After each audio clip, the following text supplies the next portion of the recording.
No, I'm not asking for the amendments. In 2020, Pastor Apollo Kibuloy is the stockholder, one of the stockholders, right? Yes or no?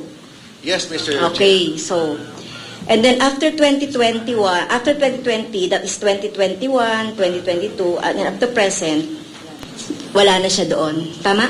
Yes, Mr. Chair. Okay. So, nakalagay na lang doon, Executive Pastor of the Kingdom of Jesus Christ. Tama? The name above every name incorporated, Mr. Chair. Yes, Mr. Chair. As stockholder, ito yung Executive Pastor of the Kingdom, and you have named that to be Marlon Acobo, Yes, right? Mr. Chair. 53.46%.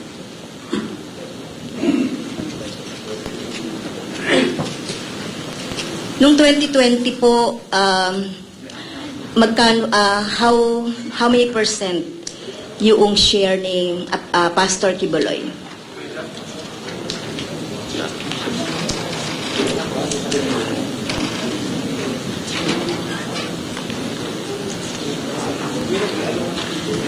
We will provide a copy, maybe, Mr. Chair, next meeting, Mr. Chair, because we have no record yet in our possession, Mr. Chair. Yung 750 ang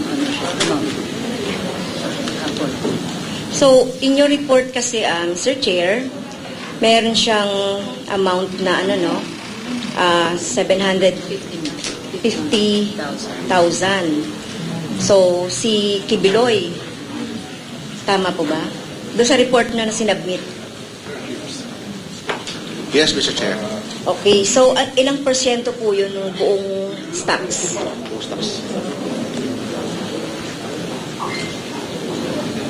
So our record is not, we are not in the possession of the record, Mr. Chair. Our record is only 2023 and 2022, Mr. Chair. Okay, so may I ask... So we cannot confirm that, Mr. Chair. So, Mr. Chair, may I ask the record of 2020 to be submitted here, the list of stockholders Yes, and Mr. their shares? Yes, Mr. Chair. Okay. Thank you, Mr. Chair. So, etong si Marlon Acobo have 53.46% share, tama po? No, it's not Marlon Acobo, but the Executive Pastor of the Kingdom of Jesus Christ, the name above every name, INC. Well, And wait. he is Mr. Chair, sabi mo kanina, itong Marlon Acobo, you are referring it to Executive Pastor of the Kingdom of Jesus Christ. Niname mo na yon. So, nakakalito kasi Attorney Mark. Yung sinasabi mo kasi, niname mo na sino itong Executive Pastor of the Kingdom of Jesus Christ, Marlon Acobo. Ang share niya po ay 53.46.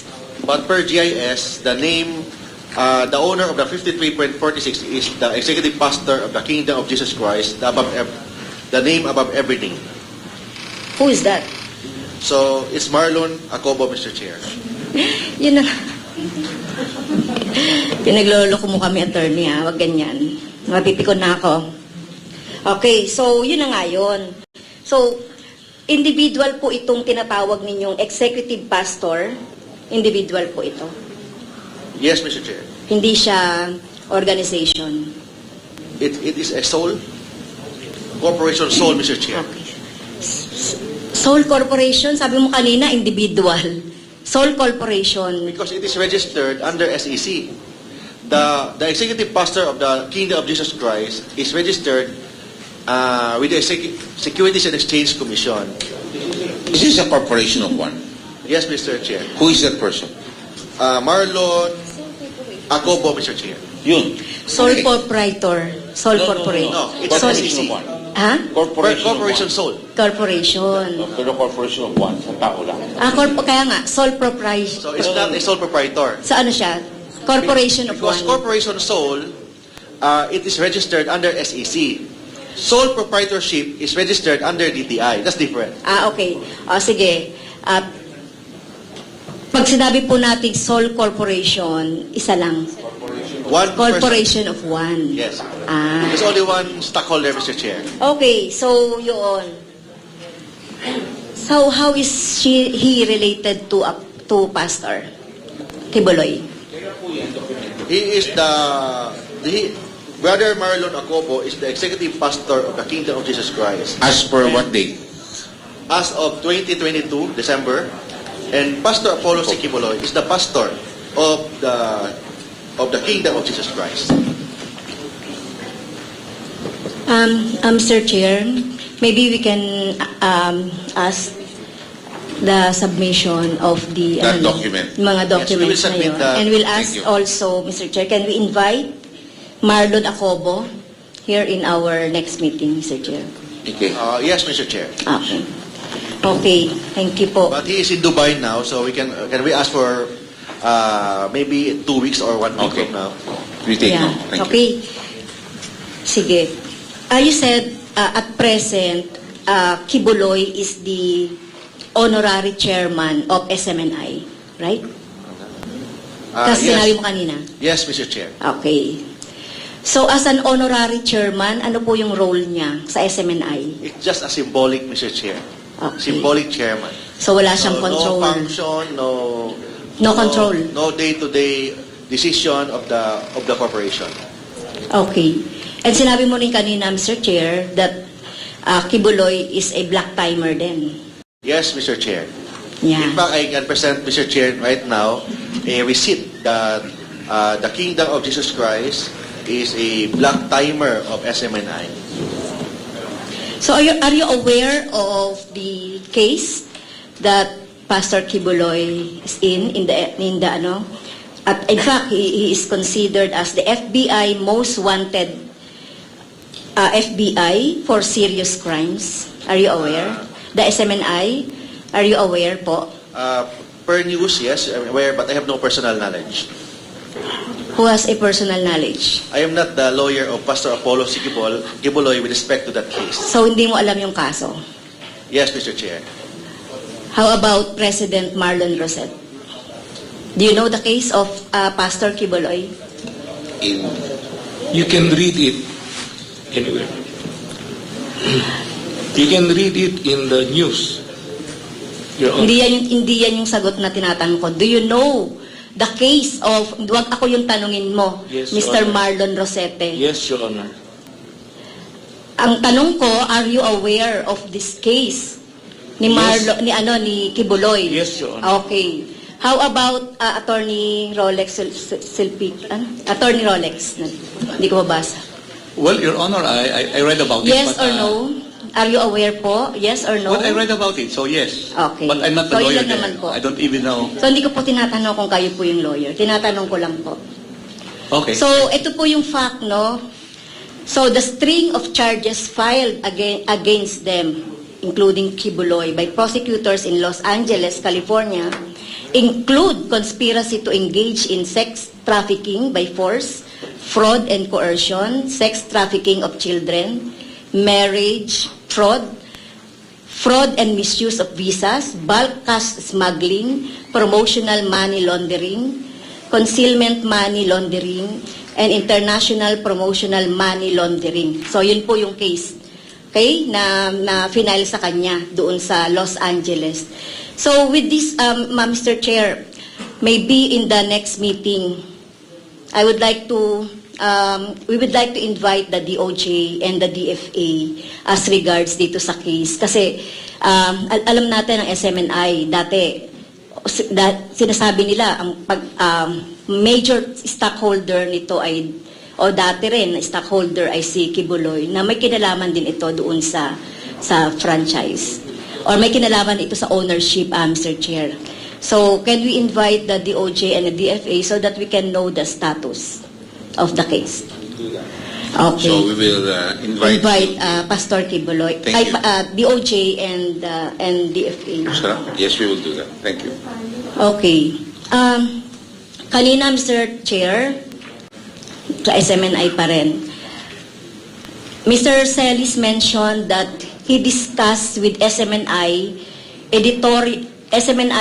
editorial board. So, ang ibig sabihin, sa ano man pong pinapakita nila o nilalabas nila dun sa program nila, ay alam po ito ng editorial board? Kasi sinabi kanina ni Mr. Celis na, na kinoconsult niya daw yung editorial board. Tama po ba yon? Sino po ba yung editorial board dito, Mr. Chair? Wala po dito, Your Honor. Kasi yun ang sinabi kanina ni Mr. Celis. Celis mentioned that he discussed with SMNI editorial board yung sinabi niya kanina no, na information. So that implies alam ng SMNI yung content ng program. Tama po ba? After po nung nangyari po. After. Okay. Ay, after na rin nangyari, sa kinonsult yung editorial board. Doon po namin nalaman. Kasi hindi nga po, Your Honor, makontrol. Kasi hindi namin masabihan kung anong itanong, anong sabihin, kasi nasa live na po sila. Hindi, ano yung sinasabi kanina ni Mr. Celis na nagko-consult siya? It is before the program or after po? Actually, Mr. Chair, the board knows... Well, attorney, sandali lang po. Kasi we can go back to the video. Whatever you say now, the video was very clear. And my understanding was, nakuha yung source, pumunta siya sa board, tapos bumalik siya sa programa. So anyway, we will revisit na lang. Let's revisit the video kung ano sinagot ni Eric, okay? Okay, I will just revisit kasi if we deny it now, it was said already and she's quoting something that was said earlier, so we will just revisit the video and that will be the basis for whatever decision we come up with. Thank you. So, silinawin ko lang, Mr. Chair. So, wala kayong alam sa content ng programa nitong laban kasama ng bayan?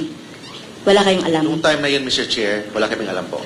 Okay, thank you. I know sa ibang mga time. Kasi 3 years yan na nag-e-ere. As a rule kasi po, we know the general content of the program, but there's no specific content. Yes, you Because know the general content. Yes, yun lang po ang Okay. alam po namin. Okay. So wala po kayong editorial board dyan na makakaalam. Re-review na lang natin. Sa ngayon po. So ano po ba yung process ninyo? As a co-product, sabi mo kanina, Attorney Mark, etong programa na ito is a co-produced Yes, yes. by the SMNI network When itself. I say co-produce, Mr. Chair, with respect to the advertisements, 50% will go to the SMNI or to Suara Sub Media Corporation, and 50% to the talents. Okay. Aside from the talent fees. talent fee. Okay. So yun po pala ang ibig sabihin ng co-prod. Yes, Mr. Okay. Chair. So yung hatian doon sa mga advertisements. Yes, Mr. Chair. Okay. So thank you for that clarification. Dito sa KBP po. Kanina malinaw na nasabi as attorney Mr. Chair, kanina malinaw na nasabi po no na there is certain violation since they are not accredited broadcaster po ng KBP, yung dalawang anchor. Ano po ang saan po yung accountability mapupunta po? Since hindi sila under ninyo, di ba? So hindi nyo sila mape-penalize or whatever the sanction. So sino po yung accountability just in case na lumabag ulit dun sa inyong code, Mr. Chair? Mr. Chair, the party accountable for violation of the rule of allowing only accredited KBP members to go on the air is upon the network. So, meron po bang mga kaso na about the SMNI on the violation of code na nakasampa po sa KBP, Mr. Chair? None, Your Honors. So, wala pa. Okay. So sinasabi nyo kanina, Mr. Chair, ang KBP po parang it seems that meron na violation do sa code na ang accountable dito po ay yung network. So, are you planning to investigate and to file whatever charge na related po dun sa inyong code? Let me clarify, Mr. Chair, the violation is for allowing a non-accredited broadcaster to go on the air. That's the violation of the network. The content is different. So, Okay, so yun po. Yes. Will you initiate po yung investigation or maybe a case against the network for allowing non-accredited broadcaster? considering the information gathered during this hearing, Your Honors, I will report this to the Standards Authority of KBP. Yes, thank you po.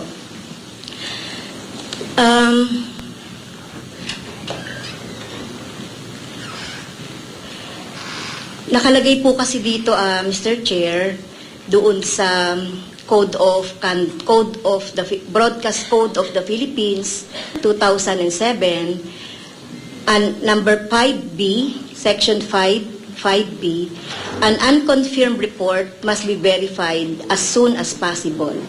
If an unconfirmed report is found to be false, an announcement saying so must be made. So nakalagay po yun sa code. So ang meron pong responsibility and accountability dito ay yung network. Kasi hindi naman accredited yung mga broadcasters. Tama po. As a rule, the content in any broadcast, as a rule, is the responsibility of the network. So, yan, iniimbestigahan na nga po kung ano yung nangyari. Okay. Sige, isa pang tanong. Doon po sa may, doon po sa... So, in the matter of being broadcast, for example po, if a matter of being broadcast is a threat or death threat, halimbawa, ano po yung responsibility po doon ng network?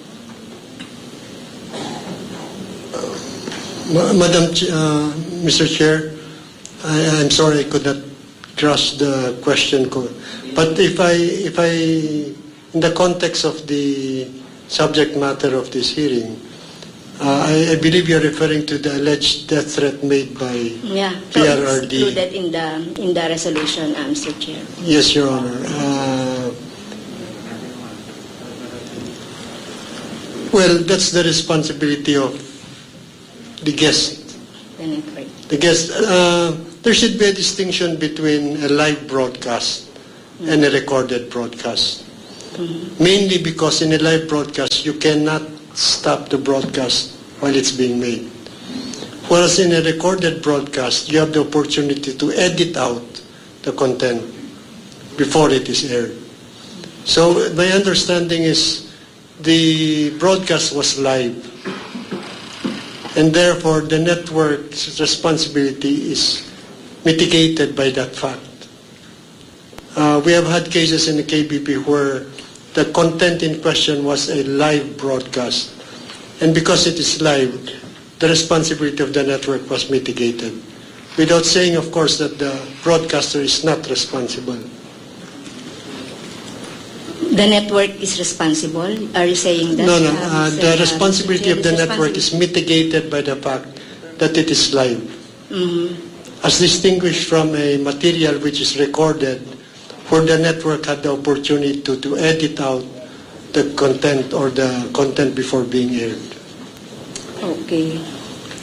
So may I ask the opinion of Attorney Domingo of the MAD as regards to how about yung pong mga about red tagging, kasi alam ko po meron kayong mga kaso ng mga red tagging. So may I ask your opinion po about doon sa mga kaso niyo about red tagging? Nakasala na po lahat yun. Naka-file na po lahat ng aming kaso on red tagging. Ibibigay ko po ng kopya ng ating mga complaints sa Madam Congressman. Karamihan po dito marami po dito, kasama po yung ating kasamahan dito. At pumunta po kami rin sa Professional Regulations Commission. At pinapaalis namin ang lisensya ng nasa sakdal. Pero yung pinaka relevant po dito sa ating pinag-usapan ngayon yung pong kaso namin against Lorraine Marie Badoy Partosa sa NTC, no? At gusto naming paalisin din siya. Hindi pala, ngayon, nalaman po namin na hindi pala siya kasamang accredited ng broadcasters, no? So, hindi po namin alam kung pwede rin po namin bigyan siya ng accusation sa Broadcasters Code violation. But ang isa pang question natin dito, sila Kibuloy ba at saka si dating Presidente Duterte accredited din buwang broadcaster? Ayan, darating po ako dyan, attorney, yung tanong na yan. Pero yung po lahat na tinanong niyo po, marami po ito, no? 4 po kanina nasabi ko at 5, pati kasama na po kay Atom Arroyo na aming na-file ng man, no? Against the 2 persons here in front of me. So yung pong pinaka-latest. Of course, yung great threat na complaint na kami rin ng humahawak, nakabimbing na po yan sa Fiscal's Office ng Quezon City. At sa December 4 po, magkakaroon po ng preliminary investigation at December 11. So, continuing po itong aming advocacy at kami ay kami willing to help the congressional committees to be able to craft the legislation in aid of legislation po itong ating hearing. We're willing to come up with our own position and we will provide the necessary papers for that, Mr. Chair. Thank you, Attorney. Balik po ako sa KBP. As regards po doon sa live or recorded, kasi sabi nyo, parang walang control po yung network kapag ito po ay live. Kung ito po ay in-upload sa mga Facebook, sa mga official Twitter or Facebook na network, kasi ang SMNI meron silang Facebook, meron silang Twitter, pero yung content na yon ng merong laman ng grave threat ay nandoon pa rin. Even if itong dalawang broadcaster na to o yung black timer na ito ay hindi naman sila, siyempre hindi, sabi ng network, hindi nila control. Kung ito po ay yung threat na ito ay inakyat pa sa sa Facebook, in-upload pa. So ano po yung masasabi niyo doon, Mr. Chair? Mr. Chair, can I dissect the question if you allow me? Yeah, okay. One is the responsibility of a guest in a program. The guest is not a broadcaster. He's not under the authority of the KBP, nor the network.